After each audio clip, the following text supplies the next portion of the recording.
unusual tax idea that never gets any publicity or never any consideration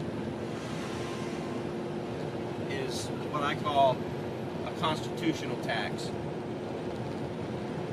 Since the early 1900s, for over 100 years now, the federal government, in the form of legal theft, has been taking your money, and there's nothing you can do about it. No consideration for how you pay your bills, how you eat, how you take care of your family. So it's about time we flip the script and leave them the ones on the tight budget. Constitutional tax is simple. You eliminate every form of sales tax, federal income tax, death tax, state tax. Every tax currently on record on the books that you would pay would be eliminated. Every county would institute an enumerated tax annually. So once a year, you would pay a flat amount, and your county representatives, because you elect them, would determine what that rate is. Okay, so let's say, for example, your county has 1 million people, and your representatives, your board of supervisors, decide that it's $250 per person per year. That's all you pay. No sales tax along the way, no tax on your cigarettes, on your gas, on anything, your tanning salon. Of the money the county raises, the state representatives would determine a percentage that would also be enumerated amongst all the counties in your state.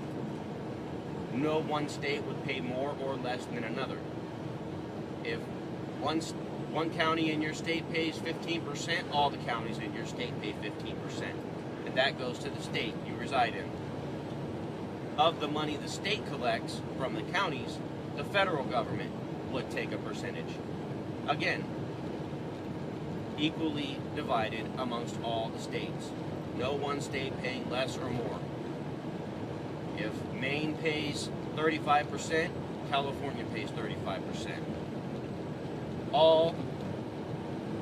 Most federal and state programs shift off to the counties to maintain and handle. Education is better left at a local level. Let the people of your county, your parish, your province decide how to fund your educational system in your local area. Let you decide which roads are best to be repaired, where you want to build bridges. Keep the largest chunk of money at the local level. It'll promote an informed electorate. It will help to stop a massive federal overtaking of your money. Again, you have no recourse. If the IRS tells you you owe $30,000, you pay $30,000. If you don't have $30,000, they take it.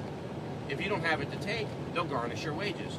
If you don't have a job, they'll take your house. If you don't have a house, they'll take your family's property when you die. Or when they die. It's theft. It's tyranny. We need to get people on board with the constitutional tax. Don't be fooled into thinking a fair tax or a flat tax is the way to go. Tacking a 23 or 24% flat tax on everything you buy without eliminating a corporate tax or all the other state and federal taxes you pay would not do anything except for hurt the middle and lower class. Because, to be honest, lower and middle class people, the lower middle class and below, don't pay taxes. They get every penny back plus some at the end of the year. For one, you're never going to get their support for this. And two, it's not worth the risk of that 24% becoming 34% in 20 years. And then that's still not being enough because everybody who's ever lived on a budget knows. When you get a little extra money, something comes up.